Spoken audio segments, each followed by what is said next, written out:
Hi, I'm Kate from Sewing to Overlocking and welcome to my sewing room today. Today I thought we would just quickly look at how to unpick 4-thread overlocking really easily and cover stitch. So often it does get asked in my classes on how to do reverse overlocking or unpicking. It's not as much fun as actually creating on an overlocker, but unfortunately it's a necessary evil sometimes when we're creating. So I'm going to move the camera a little bit closer and we'll get started.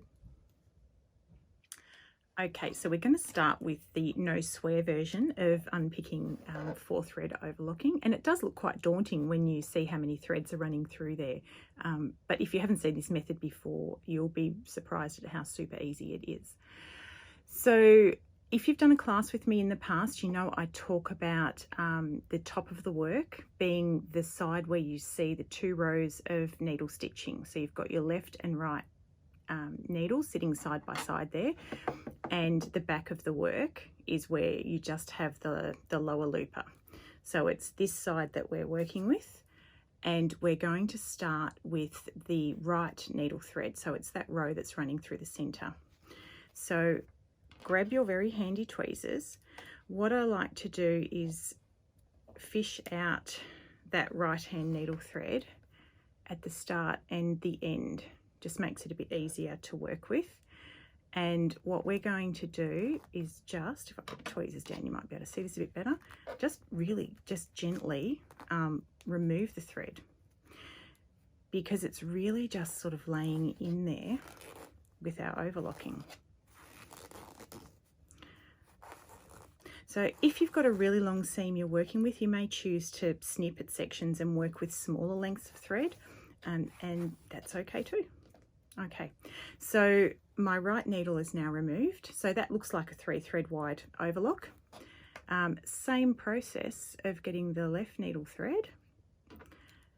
And again, get your tweezers just to make sure you're working with the correct thread. So it's that one there. And we're just going to pull that along nice and gently.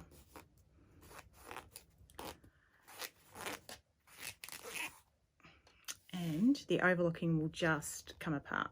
So there's your upper looper and lower looper threads. And I'm all done.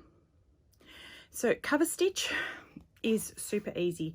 And that's why when I run a cover stitch class, I always am focused on how to finish your end of your seam, because you don't want your hem unraveling as you're walking down the street, because that can be very embarrassing. So with cover stitch, you've got your 2 rows of needle stitching on the top, and then you've got your looper thread on the back. Please don't judge how rough this is. This is just a sample that I knew I was going to be unpicking, so I wasn't very careful with lining up or anything. So what we're going to do is find that looper thread, and once we have that released from the needle threads, it's as easy as that.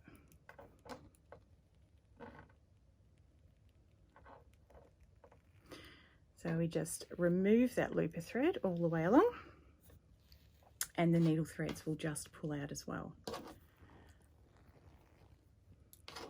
And then I'm all good to redo my hem again.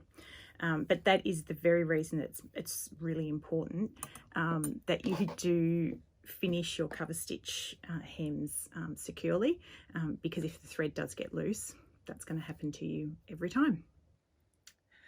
I hope you found this tutorial beneficial, and I really hope you don't need to use it very often. So until I see you next time, stay safe and well, and happy overlocking.